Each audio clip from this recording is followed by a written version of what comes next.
Bienvenidos, queridos telespectadores, una semana más a Gran Canaria Televisión, a este programa de prólogos, donde, como saben, pues tratamos las novedades editoriales que van saliendo, los libros que se van publicando con, digamos, en fin, mayor importancia en el panorama de la literatura en español, de la literatura tanto en España como en Hispanoamérica. Hoy vamos a ver cuáles son los libros en estos momentos más vendidos por lo menos en algunas de las librerías españolas, porque ya siempre lo decimos, no es fácil, no siempre coinciden las listas de los más vendidos en las librerías, con lo cual a veces es un poco complicado. Pero bueno, nosotros ponemos esta lista de estos libros en estos momentos que se están vendiendo muy bien, ¿no? Sin más, vamos a dar paso, a dar paso ya a nuestro invitado de hoy, que es Mariano Gomá, que nos viene a presentar y vamos a charlar con él de Cartas a un amigo que nunca tuve, que es su libro más reciente. Mariano Gomá es arquitecto y es escritor, además es presidente de España Cívica, del Foro España, en fin, un hombre, ha sido también presidente de la Sociedad Civil Catalana, un hombre de grandes inquietudes sociales y por supuesto también intelectuales, ¿no? Como descubriremos a lo largo del programa. Pues no sé si desde Madrid o desde Barcelona ya conectamos con Mariano Gomá. Mariano, Hola, buenas tardes a todos.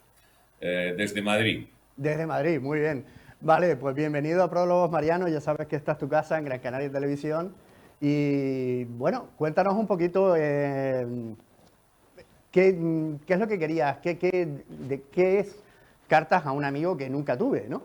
¿De qué va, no? Bueno, eso es un proyecto que se me ocurrió hacer en un momento determinado, en el que pensé que dos personas que no se habían conocido, pensé que si se hubieran conocido, hubieran podido tener una buena amistad. Entonces, bueno, y empecé pensando de que dos personas tenían que ponerse a hablar un poco de todo, de cosas, de muchísimas temas humanos, sobre todo, ¿no? Filosóficos. Eh, y bien, y esta idea fue evolucionando a medida de que fue madurando en mi cabeza, y la convertí ya no en un diálogo, sino como en unas cartas, como si yo estuviera escribiendo unas cartas de todo el conjunto de temas que está en el propio libro. Y bien, y entonces yo le escribo unas cartas a un amigo que es un amigo ficticio, pero es un amigo que anda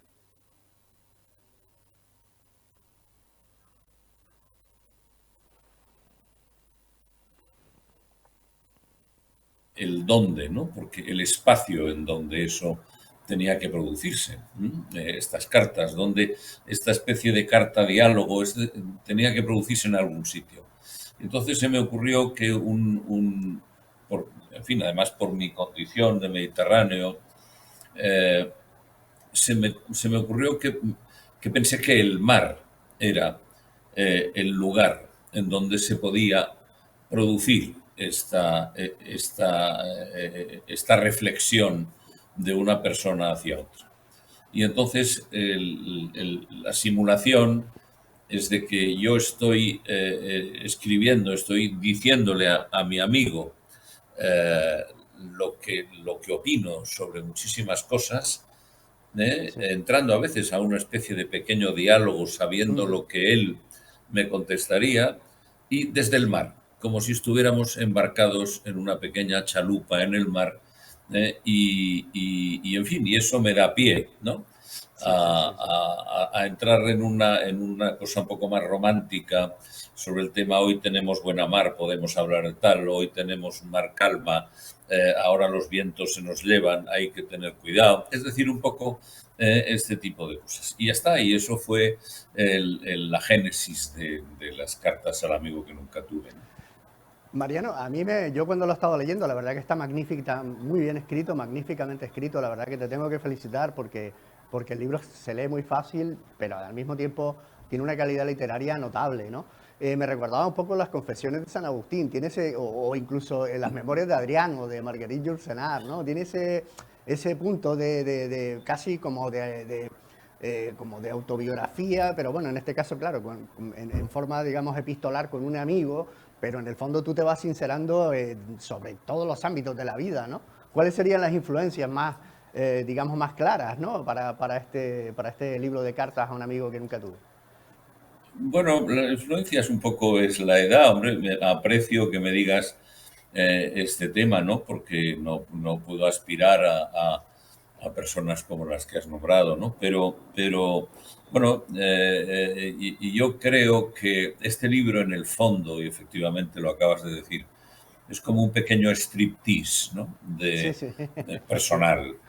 Es un striptease personal, es un momento en el que eh, crees en muchas cosas, en fin, y esto hay que reflejarlo, hay que sacarlo, ¿no? Entonces, hablo en una parte, hablo sobre las tradiciones, sobre mi propia infancia, ¿no? Sobre lo que me enseñaron en mi casa, un poco sobre la tradición, sobre las tradiciones cristianas, por ejemplo, desde Rovaniemi, es donde es que en Rovaniemi, en Finlandia, en el Círculo Polar Ártico, escribí una de las cartas y que lo pone desde Rovaniemi, y es una carta en la que hago una reflexión general de todas las tradiciones que de pequeño viví durante las épocas de Navidad, que eran muy Sí, de hecho. bonitas y eran muy especiales. Bien, otra de las cuestiones que yo creo que es más o menos la básica, es decir, yo soy arquitecto de profesión, pero digo, siempre he dicho y he trabajado toda mi vida como arquitecto, es decir, no he renunciado en absoluto a mi profesión, pero hay un momento en que me defino a mí mismo como un hombre de ciencias que con la edad se ha ido pasando a las letras y a la filosofía. Con lo cual, hablo de arquitectura, por supuesto, pero hablo mucho de filosofía. Entre otras cosas porque, en fin, los telespectadores nos pueden... es una pequeñísima reflexión que hago aquí, un poco para explicar el por qué, ¿no? Un hombre de ciencias que sí. Tengo que decir que Pitágoras, antes que matemático, era filósofo. Y vía la filosofía hizo matemáticas. Euclides generó su geometría euclidiana, pero era un filósofo. Y que la filosofía le llevó a hacer matemáticas, ¿no? Le llevó a crear las más importantes fórmulas geométricas o matemáticas. Por lo Sí, cual, quiero ahora decir, si en quieres realidad la indagamos en matemática este tema vuelve... porque efectivamente tú vas tocando toda una serie de temas y efectivamente tú como arquitecto de profesión además haces una alusión a Vitruvio, que él dice que un arquitecto, o un buen arquitecto, tiene que dominar varias ramas, ¿no? No solo la rama, digamos, de la geometría, ¿no? Y de la construcción, sino también la rama de las humanidades, ¿no? Claro, efectivamente. Es decir, ahí es donde un poco... Por eso digo que hay varias de las cartas, o sea, varios de los capítulos, que de una forma o de otra tocan el punto ese, ¿no? El punto de que efectivamente, y a Vitruvio lo decía, ¿no? Además lo decía con unas frases, ahora no las tengo exactamente en la memoria, pero una frase estupenda, ¿no? En la cual Sí, decía que el arquitecto, aparte de dibujar, tiene que ser un ducho y experto en otras muchas cosas, hasta en astronomía. ¿Eh? claro, claro. Es decir, como diciendo, el arquitecto es un humanista que tiene que dominar muchísimas cosas, muchísimas ciencias, si quiere de alguna manera convencer a su cliente de que él está haciendo una obra de arquitectura, que es una obra de creatividad, de creación. Y para eso, y para poderlo explicar, tiene que tener una formación muy importante. Efectivamente, esto va por ahí. Sí, hay un problema que tú te preguntas a lo largo del libro varias veces, ¿no? Sobre el problema del ser, ¿no? Y vienes a decir que, o del ser o de la propia filosofía en su conjunto, ¿no? Del pensar, ¿no? Y vienes a decir que nuestra civilización se ha fundado en la combinación, incluso, o la oposición entre dos ideas, ¿no? Entre la razón y la fe. ¿Crees que es posible la conciliación entre esas dos, digamos, dos grandes columnas, nunca mejor dicho, del templo de la civilización humana? Sí, claro, claro que sí, la razón y la fe. Es decir, es que efectivamente esto es un poco la base desde la cual la persona evoluciona. Hay una carta, o no sé si una o dos, pero hay unos capítulos, porque yo soy claramente un humanista cristiano, es decir, yo soy un seguidor de Erasmo de Rotterdam, ¿no? Y entonces hay varias cartas, es decir, hay varios capítulos, uno dedicado a si hay Dios, ¿no? La primera es una pregunta que me hago, ¿hay Dios, no? ¿Existe Dios? Entonces empiezas a tomar datos desde Santo Tomás de Aquino a Anselmo de Canterbury, es decir, un poco para llegar a la conclusión si realmente hay Dios o hay un elemento superior que domina todo el sistema, ¿no? Entonces, esto es importante. Y luego soy un férreo admirador y seguidor de Erasmo de Rotterdam y de Santo Tomás Moro, que son los que de alguna manera abren el camino para que luego para que luego Lutero cree la reforma de la Iglesia y cree en lo que es el protestantismo. Pero ellos no siguen a Lutero. Ellos lo único que hacen es abrir el pensamiento de que algo está pasando en la Iglesia Vaticana, y entonces Lutero es el que, con su carácter extremo, es el que lleva la reforma hacia su final, pero ellos dos no le siguen. Ellos dos le dicen, hemos reflexionado sobre eso, pero nosotros no te vamos a seguir en tu proceso de reforma y del protestantismo. Y entonces ellos son los auténticos seguidores del humanismo cristiano. Y este humanismo cristiano es el que yo creo que impera y que tiene que imperar en la humanidad. Sí, de hecho, además luego hablas, Mariano, de los valores, ¿no? Uno de los capítulos, una de las cartas en este caso, está dedicada precisamente a los valores y claro, engarzar precisamente el pensamiento del humanismo cristiano con los valores, pues nadie mejor que Tomás Moro, ¿no? Que murió precisamente por defender, incluso con su propia vida, estando en lo más alto, ¿no? Él siendo pues Lord Canciller de Inglaterra, pues se deja morir en este caso por la defensa de unos valores en los que él éticamente creía, ¿no? O sea, verdaderamente es un ejemplo, ¿no? Sin embargo, bueno, Erasmo se quedó un poco ahí más en el medio, ¿no? Se quedó que no fue capaz tampoco de posicionarse, ¿no? Pero efectivamente me gusta esa referencia de Tomás Moro y de los valores, ¿no? ¿Cómo ves precisamente los valores actuales, ya no solo en la política, sino desde el punto de vista social también, porque tú eres un gran trabajador precisamente de las causas sociales, ¿no? Bueno, es que yo creo que sin valores el hombre no existiría. Es decir, en estos momentos tenemos una gran crisis de valores. Luego supongo que querrás que hablemos de algún tema ya más político, en el sentido de que para el Foro España, por ejemplo, la Sí, defensa de luego, los luego lo valores es comentamos. importantísimo, ¿no? Es porque es que consideramos que los valores básicos del ser humano son los que generan la convivencia entre seres humanos. Claro. La ética llega a la solidaridad, lleva a la paz, lleva a la concordia, lleva al respeto por los demás.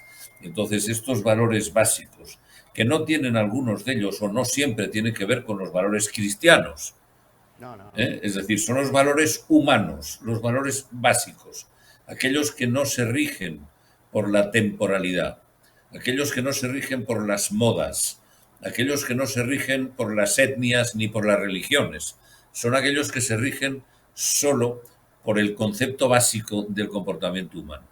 Y esos son los valores que yo creo que hay que mantener, y esos valores yo al menos los he visto mucho en Tomás Moro, ¿no? Es decir, y creo que en estos momentos, la verdad, yo no suelo ser un pesimista compulsivo, ni mucho menos, ¿no? Pero en estos momentos creo, sinceramente, que la humanidad tiene que hacer un esfuerzo muy importante, todos tenemos que hacer un esfuerzo muy importante, la sociedad tiene que hacer un esfuerzo muy importante por recuperar algunos y no perder los que nos quedan de estos valores humanos. Sí, curioso porque, pero claro, ahí entramos no en las sensaciones también, porque claro, en el fondo, cuando uno analiza con mirada larga, Mariano, y como tú haces en este libro, porque es prácticamente es un repaso a la civilización occidental en muchos muchas de sus dimensiones, ¿no? Pero cuando hacemos un repaso a la percepción que tienen de los contemporáneos de su propia época, casi siempre suele ser negativa, ¿no? Los versos aquellos de Jorge Manrique, ¿no?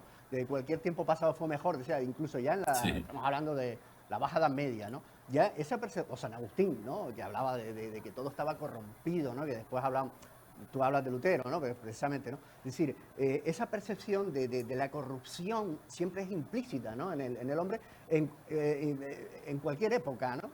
El propio Tomás Moro, ¿no? Que se quejaba en las cartas que él escribe, sobre todo cuando ya está en la cárcel, ¿no? En la Torre de Londres que lo tenían, pues hace unas cartas muy, muy amargas sobre la condición humana y sobre la corrupción, ¿no? En el fondo parece que nunca hemos sido capaces de avanzar desde el punto de vista precisamente de la ética, ¿no? Es la gran asignatura pendiente. Sí. Hemos sido capaces de llegar a Marte, pero no somos capaces de alguna manera crear un orden ético que sea, vamos a decir, no sé, universalmente aceptado o por lo menos cumplido, ¿no? Aunque en papel parece sí que está, pero luego el cumplirlo es otra cosa, ¿no? Exacto. Bueno, es que, pero eso es la historia de la humanidad, ¿eh? La historia de la humanidad está plagada de ejemplos de ese dramatismo, ¿eh? De esa especie de pesimismo general Sí, sobre la situación. Ya lo tenemos aprendido de las tragedias griegas. exacto, exacto, ¿Eh? sí. Es decir, no hay más que ver todo lo que son las tragedias griegas, ¿no? Lo que son, en fin, Medea, ¿no? Es O decir, todo Maquiavelo, el, ¿no? La esto, condición por eso, humana todo esto, que dibuja Maquiavelo, por ejemplo, también, ¿no? claro, claro, es decir, todo esto, yo creo que la condición humana, en fin, se ha apoyado siempre en el drama.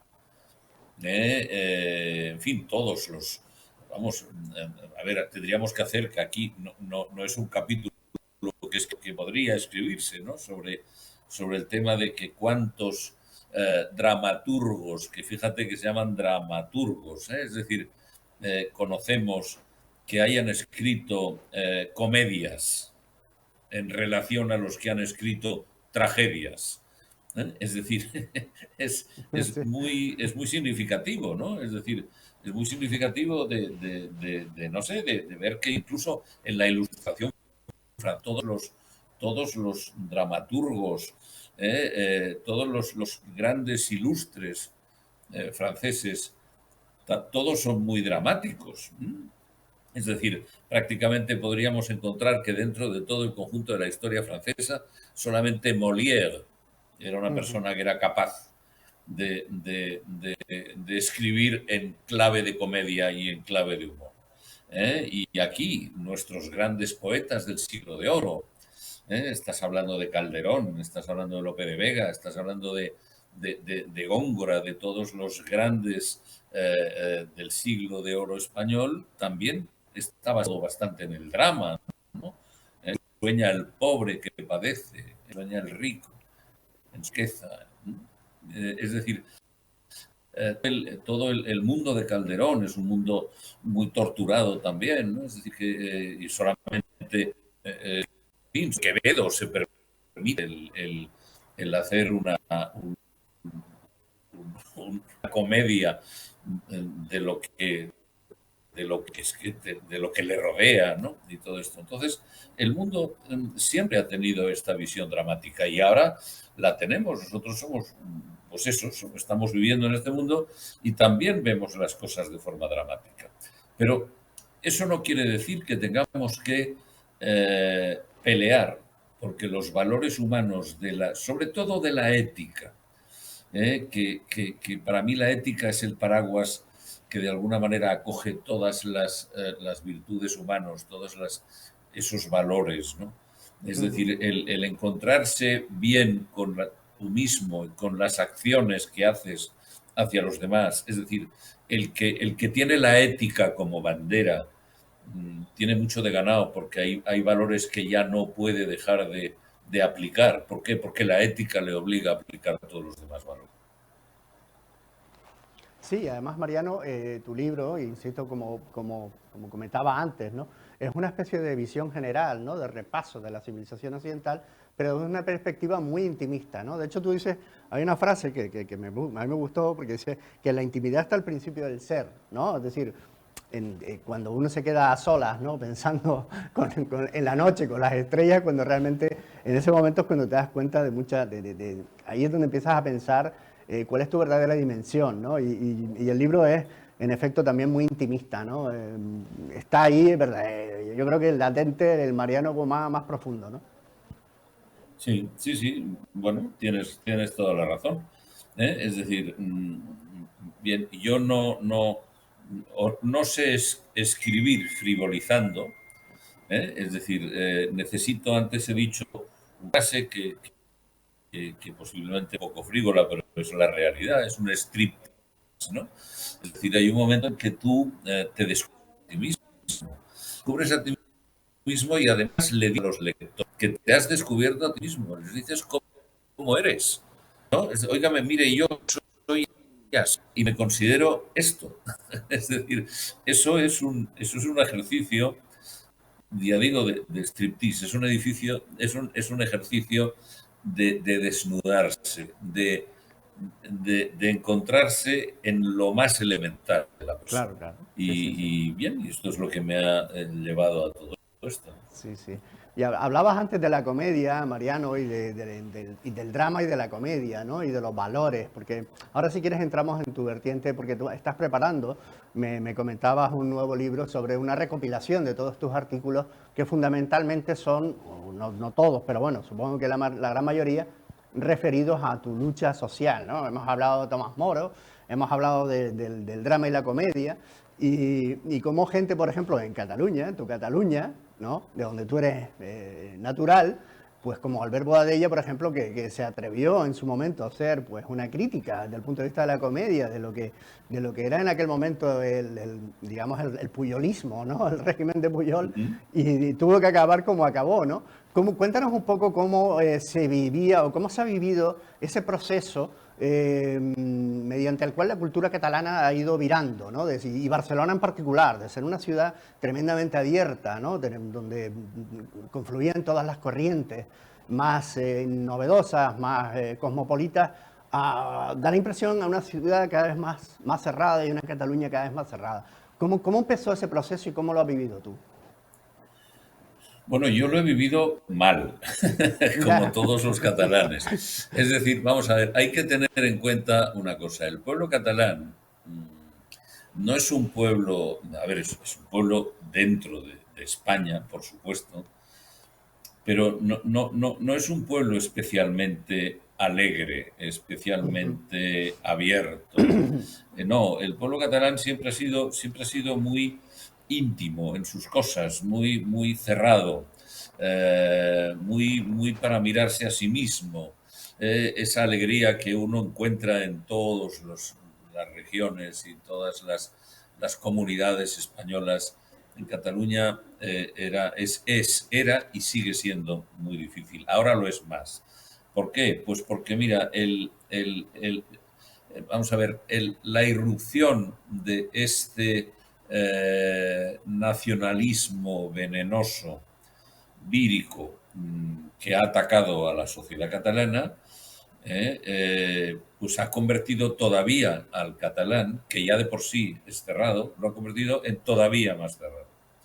Entonces, la cerrazón, yo diría cerebral, o la cerrazón que siempre ha tenido el pueblo catalán por esa intimidad, por ese celo a sí mismo, basaba en la cultura, la basaba en que, por contrario, era un pueblo culto, era un pueblo que dominaba mucho la cultura. En Barcelona, el teatro, la música, es decir, era la ciudad más avanzada, exposiciones, en fin, la cultura del arte en Cataluña era muchísimo más importante Y por tanto, además, todo el resto de España en su momento se miraba un poco en el espejo de la cultura y de la normalidad, del seny, ¿no? Del sentido común catalán y todas estas cosas.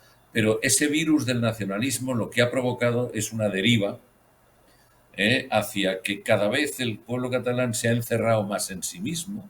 El nacionalismo está basado en el miedo a los demás. Ese miedo a los demás lo que ha convertido esa Cataluña en un país triste, en un país en el que, como he dicho yo en alguno de mis artículos, que en un país en que nos miramos de reojo entre todos nosotros. Y eso, lógicamente, inmediatamente se contagia a la cultura.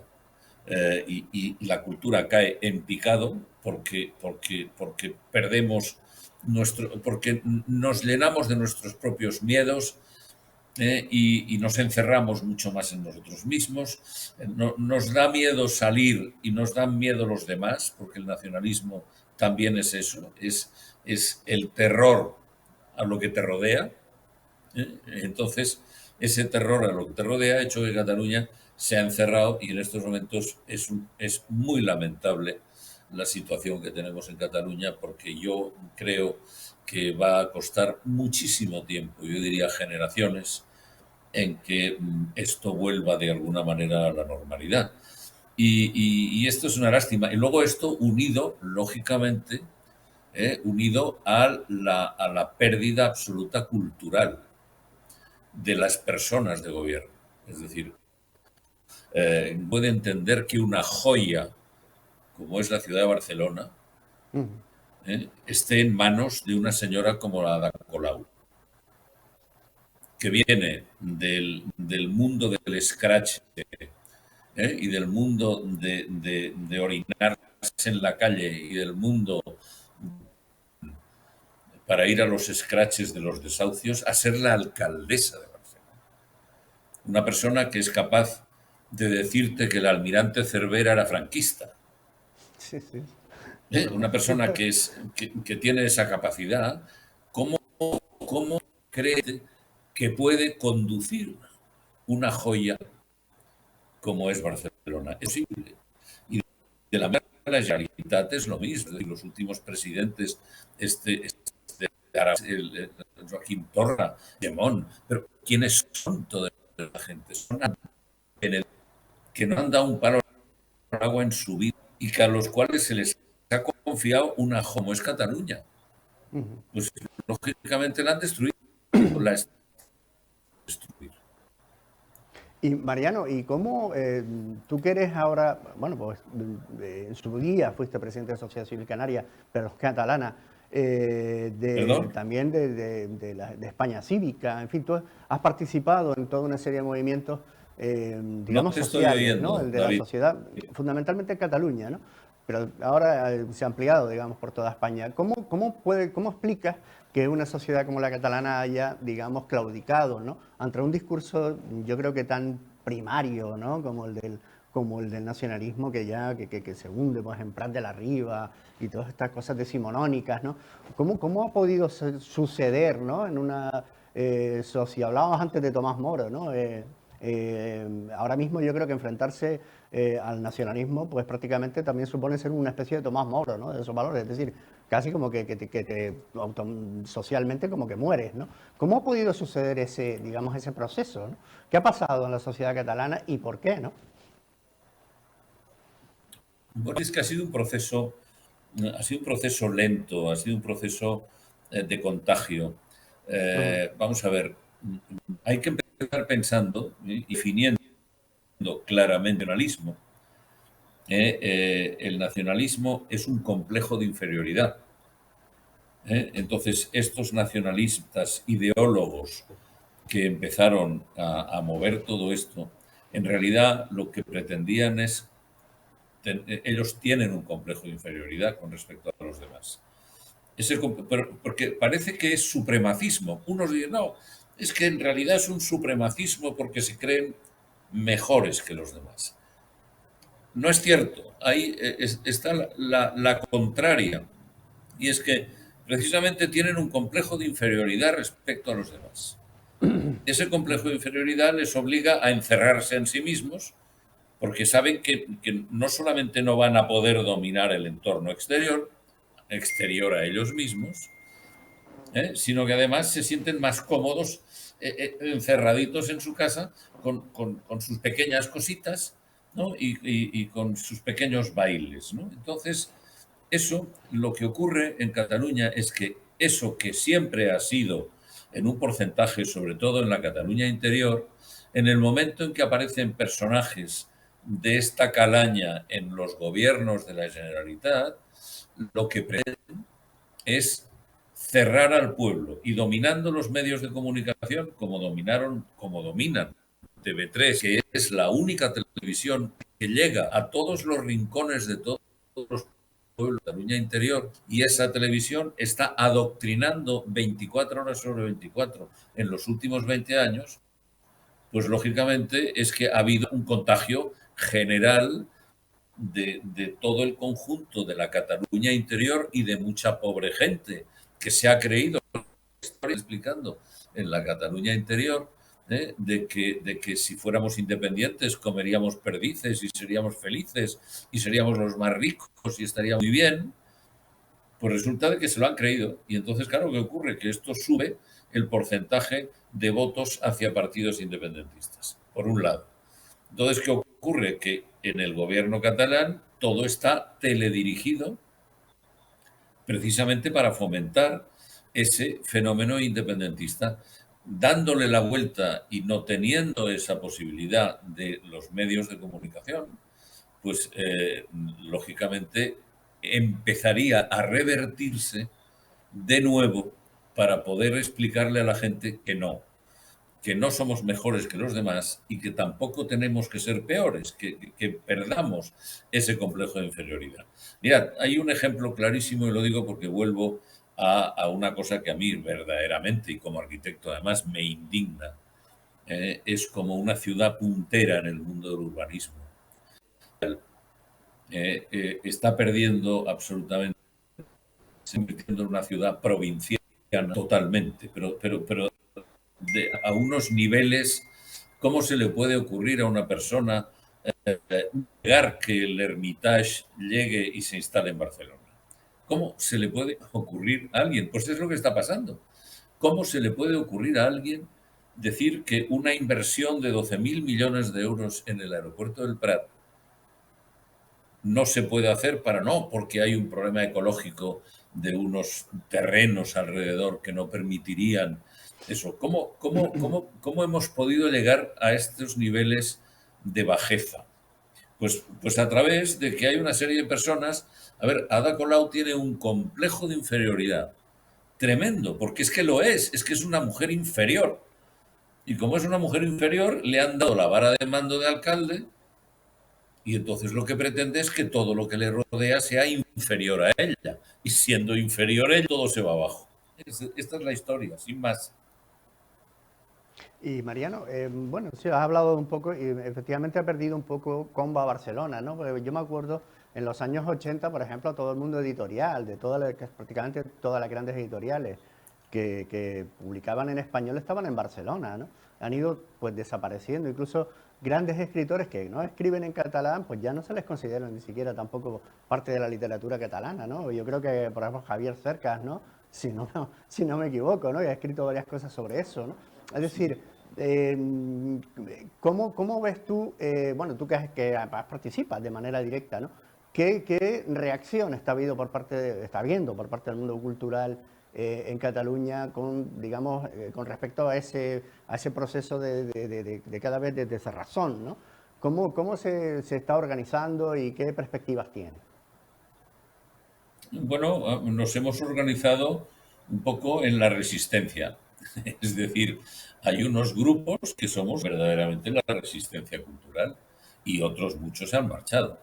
Es decir, ayer estaba en un acto en la Academia de Ciencias Políticas y tuve un cambio de impresiones con mi buen amigo Francesc de Carreras, que está huido en Madrid, lo mismo que Félix de Azúa. Es decir, hay un montón de gente que que se han instalado en Madrid. Sí, el ¿Por propio qué? Pues Boadella, ¿no? Que porque el también mundo tuvo de que... Cataluña no se aguanta. Claro, bueno, Boadella. Es decir, es que el mundo de la cultura en Barcelona no se aguanta, no se propicia, no se alimenta. Solamente se alimentan aquellas voces que se dedican a magnificar el hecho independentista catalán y nada más. Y estamos cometiendo un error gravísimo. Vamos, no deberíamos ni empezar a hablar del tema de la educación y el tema de los idiomas, porque esto va a ser mucho peor. Tal como están saliendo las nuevas generaciones, es que no saben hablar castellano. Ujú. Es que, a ver, no quiero decir que no entiendan castellano, porque es que es imposible que no entiendan castellano y que no lo sepan hablar, más que en los pequeños pueblos y tal. Pero es que el problema no es el hablar castellano, es decir, el problema es dominar el castellano, que no es hablarlo.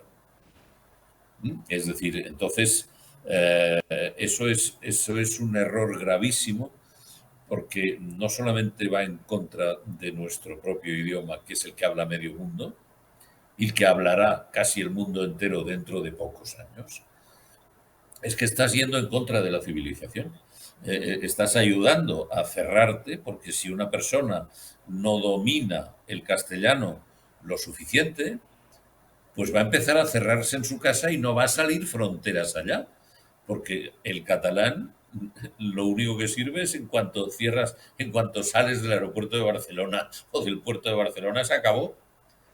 Es decir, con lo cual, esta gente van a seguir un proceso todavía más endogámico y todavía más cerrado y todavía más inculto.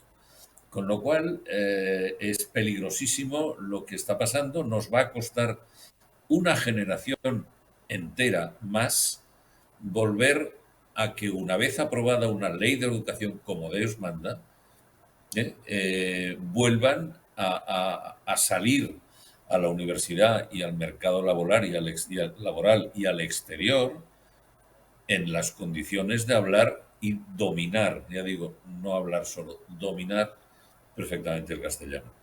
Y además en un país, y no me quiero alargar mucho en este tema porque me tiene muy preocupado y gracias a Dios es un tema que a mí no me ha afectado gracias a la sabiduría y a la modernidad de mi padre, ¿no? Pero hoy día cuando me preguntan, no, pero es que ahora el catalán se habla con el inglés y el inglés no es cierto, no es cierto.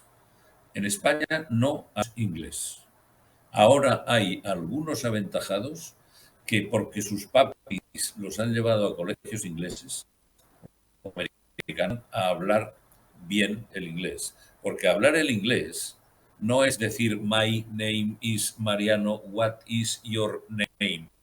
Eso no es hablar inglés. Eso es chapurrear para pedir en un restaurante con un camarero, pero dominar el idioma inglés no es eso. Y eso, lamentablemente, en España, y ya digo no solo en Cataluña, en España no somos capaces de sacarlo adelante. Y el resto de los españoles tenemos la suerte de que con el español ahora vamos a todo el mundo. Cada vez es menos necesario el inglés porque todo el mundo habla castellano. Pero en Cataluña no. Con lo cual, el proceso catalán es un proceso autodestructivo que o lo cambiamos pronto o cada vez Cataluña irá bajando niveles y bajando niveles a convertirse en una pequeña aldea gala al estilo Uderzo y Asterix. Sí, Mariano, en su momento yo te recuerdo, ¿no? Como organizador de una manifestación que fue histórica, realmente fue histórica, pues yo creo que, sinceramente, creo que cambió el curso de los acontecimientos en los momentos, digamos, más críticos, ¿no? Del momento aquel del intento de ruptura, ¿no? Por parte del separatismo, del independentismo catalán. Fue la manifestación del 8 de octubre en Barcelona. Cuéntanos cómo se vivió, cómo se organizó, porque tú en aquel momento, si no recuerdo mal, eras presidente de Sociedad Civil Catalana, ¿verdad? Sí, sí, sí. Bueno, este es un hecho en mi vida, ¿no? Que, en fin, a pesar de arquitecto y a pesar de escribir y a pesar de muchas cosas, pues ha marcado mi vida, claramente, ¿no? Es decir, ha marcado mi vida Ujú. en lenguaje coloquial, y además con acento coloquial, digo, me hizo famoso, porque eso fue verdaderamente un acontecimiento muy importante. Bueno, ocurrió que Sociedad Civil Catalana, que era bueno, es una asociación de la sociedad civil en aquel momento muy transversal, muy neutral, y muy bien acogida, con buena gente, en Cataluña, de la cual yo fui fundador. Entonces, bueno, y luego finalmente fui presidente. Bueno, vivió, como todos los catalanes, ¿no? Vivió la herida enorme que el 1 de octubre, el famoso referéndum, Sí, exacto. aborto, etcétera, y la declaración aquella unilateral de independencia de los 8 segundos, ¿no? Es decir, eh, eso generó un malestar y una acción tremenda, pero sobre todo, ¿eh? Y además lo voy a explicar así cronológicamente porque es que tiene mucha importancia. El día 1 se produjo el drama que se produjo en Barcelona, que no hay que repetirlo porque ya todo el mundo lo sabe. Y yo el día 2 por la mañana reuní a la Junta Directiva de Sociedad Civil Catalana y dije, ahora es el momento, tenemos que ir a la calle ya. Y entonces decidimos el domingo 8 de octubre. Y en 5 días, en 6 días, se organizó. Y eso lo decidimos el día 2 de octubre. Y curiosamente, y además esto fue una coincidencia, al menos yo no tuve nada que ver. Quizás los idus de marzo tuvieran algo que ver, pero yo no tuve nada que ver. Que él saliera con su discurso el día 3. Pero nosotros habíamos decidido salir el día 2. Ujú. El día 4 nos dimos cuenta, vamos, estábamos reunidos permanentemente. Nos dimos cuenta que un familiar de la mi junta directiva creó una página en Facebook, que se llamaba 8 de octubre, y el jueves día 5 había 550.000 personas apuntadas a esa página. Y entonces fue cuando empezamos a decir, esto se nos va de las manos de mala manera. Entonces, a todo esto, a ver, yo siempre digo que el éxito de esa manifestación fue, primero, que Sociedad Civil Catalana estaba ahí. Si no llegamos a estar activos, aunque fuera en pequeño formato, y que la gente nos conociera por ser quienes éramos, no hubiera sido posible la organización de eso. Y por otra parte, bueno, teníamos que el rey apoyó muchísimo con su discurso y creo que él no sabía que estábamos preparando la manifestación del 8. Y luego hubo pues otro, bueno, un fenómeno que eso sí, cuando me dicen, no, pero el éxito que tuviste en la Sociedad Civil Catalana por estar ahí. Y yo, por ser el presidente en aquel momento de Sociedad Civil Catalana, y mi única posible éxito más o menos personal fue que yo pensé que había por supuesto en el escenario no tenía que haber ningún político de partido. Claro. En ese momento pensé en que necesitábamos una voz importante y llamé a Mario Vargas Llosa, al Ujú. cual tengo el de conocer, y le dije, Mario, te necesito el día 8 en Barcelona, tienes que hacer una declaración universal. Y Mario, ya lo conocemos, un hombre de grandes virtudes, en todo. Al Ujú. cabo de una hora me llamó y me dijo, de acuerdo, he cambiado un viaje. Tenía muy bien el día 8, aquí, no te preocupes, y te recogerá un chofer en la estación para llevarte a la cabecera de la manifestación. Entonces pensé, y ya tengo el español universal. Entonces necesitaba un catalán universal. para que también hubiera la catalanidad de la manifestación.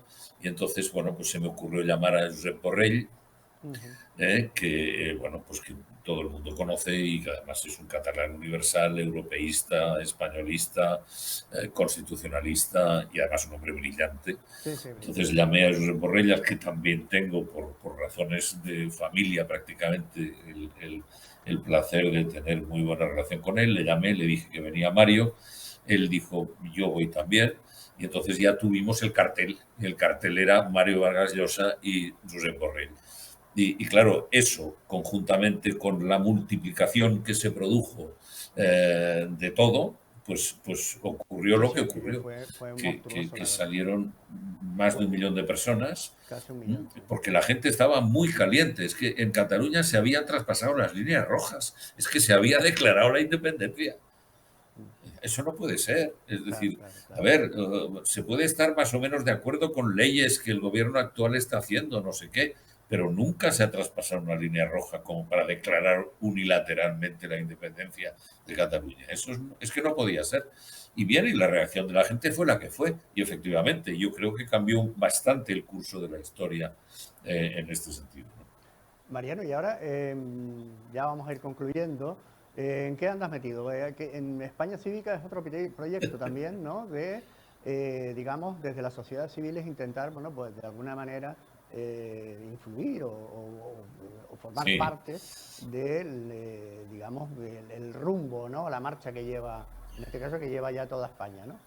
Cuéntanos un poco sí. sucintamente qué es eso de Sí, España sí, voy Cívica. a, voy a intentar ser sucinto de cómo llegamos y a dónde vamos, porque eso también quiero que los oyentes lo oigan y tú también, porque eres un pilar y un puntal, tú sabes, nuestro en Canarias, con Eligio Hernández y tal, ¿no? Es decir, a ver, cuando pasó todo lo que pasó en Cataluña, yo me di cuenta por una serie de circunstancias que había que trabajar con España, que era toda España la que tenía que tener un cuidado extremo por la integridad de nuestro propio país. Entonces organicé con Salvador Sánchez Terán, que fue, como sabéis, el número 2 de Suárez en su momento y tal, y que es un hombre muy lúcido, organicé el Foro España. El Foro España empezó a hacer acciones, no solamente exteriores, con Canarias, con Valencia, con Baleares, con Aragón, con Cataluña, y con otras organizaciones, sino que además empezó a crear lo que era el cuerpo de nuestros valores, de la protección de los valores que hemos hablado antes. Y por eso hicimos los primeros premios Foro España a los valores, hace 2 años. Llegó la pandemia, nos encerraron a todos, y entonces, vía telemática y en las reuniones que teníamos todos, creamos España Cívica para que no Ujú. fuera el Foro España solo el que liderara y abrir a otras asociaciones, y creamos una plataforma que se llamaba España Cívica, en la cual estaba Foro España. Bien, y esa España Cívica ha hecho también muchas otras cosas. El Foro España ahora, hace 1 mes y medio escasamente, hemos entregado los segundos premios a los valores, y Ujú. ahora estamos en un proceso, lo digo, estamos en este momento, hoy, estamos en un proceso en fusionar el Foro España y España Cívica en una asociación que se va a llamar Foro España Cívica, como no puede ser de otra manera, ¿no? Ujú. De manera de que eso pueda seguir trabajando con todas las organizaciones que nos rodeáis desde los territorios, y organizaciones que en estos momentos están funcionando aquí en Madrid, Y, y en- también en España, y ¿no? entiendo que Como trabajan en aspectos Transición y sectoriales, ¿no, Libertad. Mariano? Sí, exacto. Ahora estamos, lo de los sectores es por lo siguiente, y es un poco lo que creo, porque es el futuro que interesa a los televidentes. Hemos decidido un conjunto de acciones, entre los que estamos, lógicamente, el Foro España Cívica, hacer un documento que estará preparado y acabado para noviembre, si todo va bien, que se llama la Agenda del Cambio. Y la Agenda del Cambio no es más que por primera vez, un programa político hecho por la sociedad civil, hecho por partidos políticos. Por primera vez hemos creado un grupo con 8 grandes apartados de los 8 grandes problemas que consideramos que tiene en estos momentos España. Se ha puesto a trabajar un conjunto de expertos en cada uno de los 8 apartados.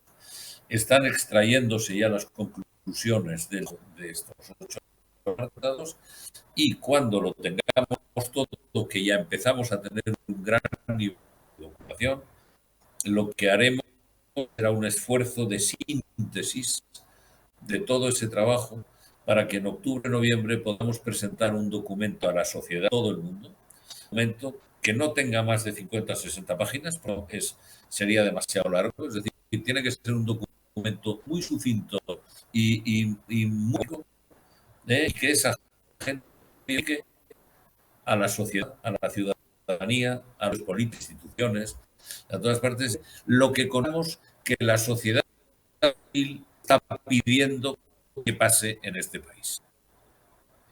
Pero no desde el sesgo de un partido popular o desde el sesgo de un socialista o desde el sesgo de un partido nacionalista, sino que desde el sesgo de la sociedad civil, de la gente de a pie calle. Y ese es el documento que para octubre, noviembre, creo que tendremos preparado. Por tanto, todos mucho trabajo y bien, y la verdad es que estamos morados porque aun ayudas de nadie, sin medios económicos, con el esfuerzo o tú rodean, vamos a conseguir todo el país, a los 47 millones de españoles, decir, esto es lo que nosotros consideramos que debería hacer España. Mariano, para ir concluyendo, supongo que